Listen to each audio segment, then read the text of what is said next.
puasa dia tak boleh, tak apa, nanti kita buat fidyah. Betul? Tapi kalau sembahyang jangan buat fatwa. Saya dah cerita banyak kali, jangan buat fatwa. Mat, apa ya, hari ni bapak penat lah, penat sangatnya, kau tolong sembahyangkan zuhur untuk bapak. Okey pak, no problem, bapak rehatlah, biar mamat sembahyangkan zuhur untuk bapak. Tapi dalam kitab fiqh pak sebut mamat kena sembahyang zuhur dulu untuk mamat, lepas tu barulah mamat boleh sembahyangkan zuhur bapak. Lah itu kitab dulu man, kitab sekarang boleh jamak. Oh ya ke pak? Sahaja aku sembahyang zuhur untuk aku, cover sekali untuk bapa aku. 4 rakaat kerana Allah Ta'ala. Allahu Akbar. Saya dah cakap banyak kali, kalau benda ni boleh buat, banyak konsultan nak bagi servis. Yang pertama sekali saya buka saya punya syarikat perkhidmatan sembahyang untuk orang-orang Islam yang rasa tak berapa nak sembahyang. 1 rakaat RM30, 4 rakaat RM120. Saya buat tabur. Saya letak jawatan lah, duduk kat Surani dengan Cik Katan ni je. Nanti kita bagi 2 lah Cik. Saya duduk sini berdua je. Saya lantik apis saya punya saya punya PA. Hari ni ada berapa PA? Oh, rezeki abang ni ada 40 orang. Okey, Cik 20, saya 20. Okey, Zohor je ya. Okey, habis je Cik, jangan lupa malam ni nasi arak, banyak untungnya. Tuan-tuan, sembahyang tak macam tu. Dalam rukun Islam yang 5 ini, 2 perkara ni dia tak ada uzur. Yang pertama tu syahadat, dan yang kedua sembahyang. Yang lain tu adalah keringanan-keringanan. Itu pun dia kena niat dulu, kena usaha dulu. Macam haji, kalau sampai memang kita ni memang tak ada lah, Islam ajar sekurang-kurang kena ada niat nak pergi haji. Walaupun kos ni nampak makin naik 9,000, 10,000, tapi tak ada lah. Bila tak ada tu jangan sampai tak ada niat.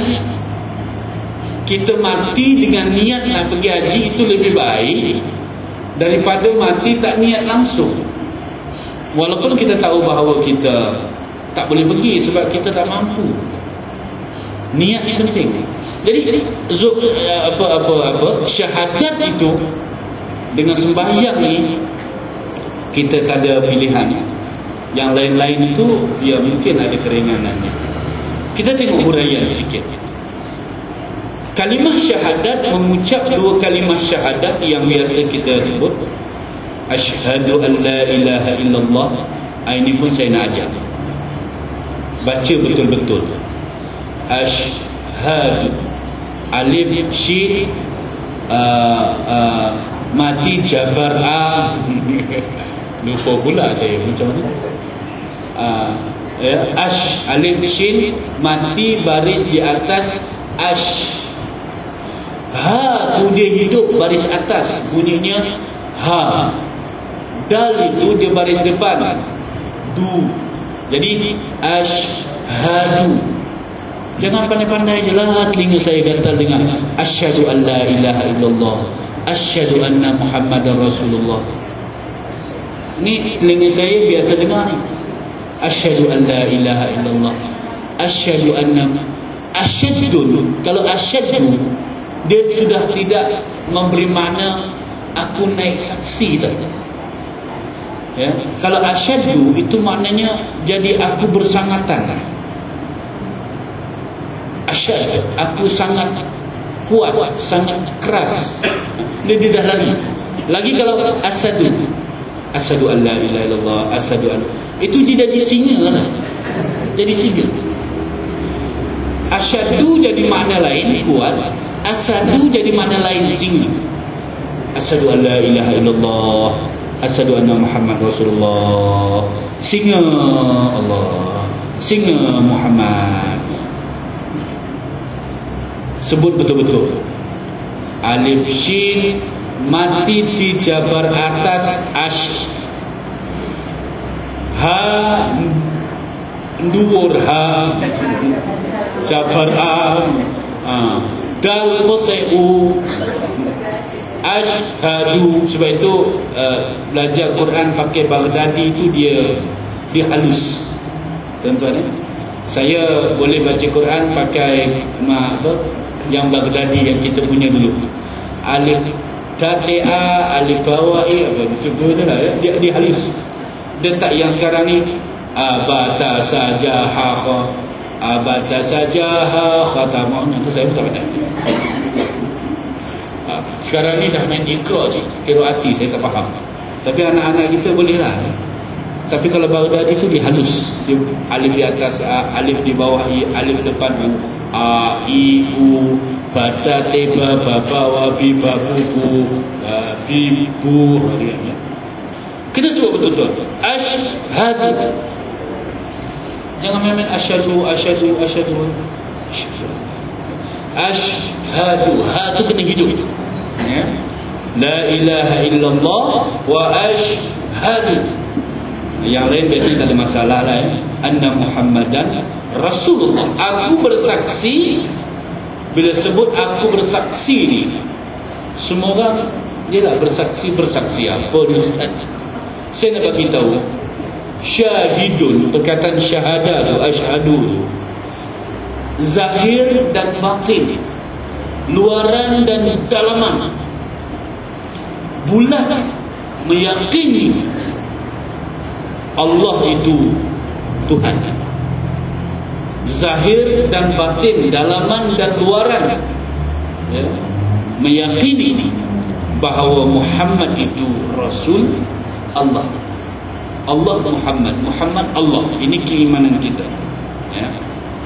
Jadi jauh ke depan sedikit, saya nak yakinkan saudara, tuan-tuan, ibu-ibu semua, ya.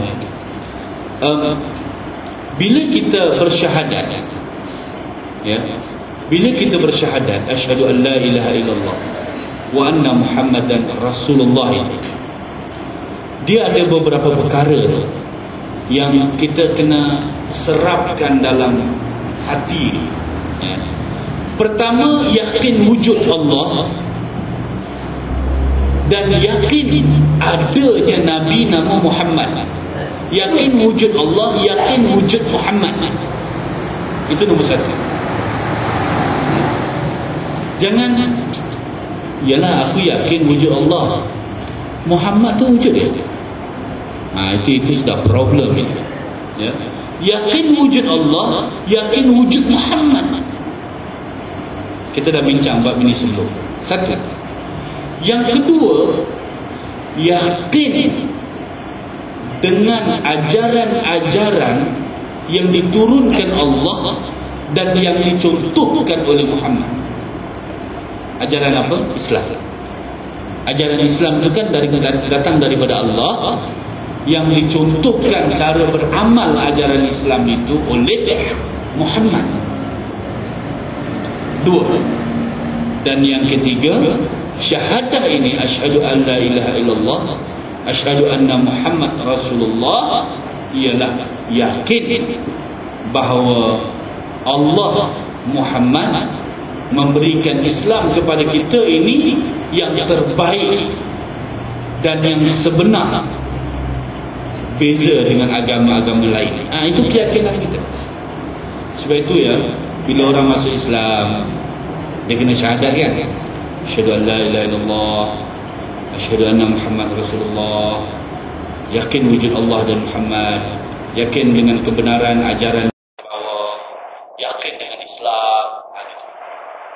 Sebab itu kita kena serap benda-benda. Satu, mendirikan sembahyang, menunaikan sembahyang fardu 5 waktu pada sehari semalam, subuh, zuhur, asar, maghrib, isya, dengan tak dapat tiada, maknanya tak ada pilihan. Itu yang saya kadang-kadang berfikir ni dalam kepala, bila nak buat saya tak tahu, ya. Macam nanti kita kena belajar sembahyang ketika sakit, ya, kena belajar sembahyang ketika sakit. Sembahyang ketika sihat ni semua dah buat, semua dah pandai. Tak ajar pun tak apa. Ya. Tapi kalau sembahyang ketika sakit macam mana? Sembahyang duduk macam mana? Sembahyang mengiring macam mana? Sembahyang menelentang macam mana?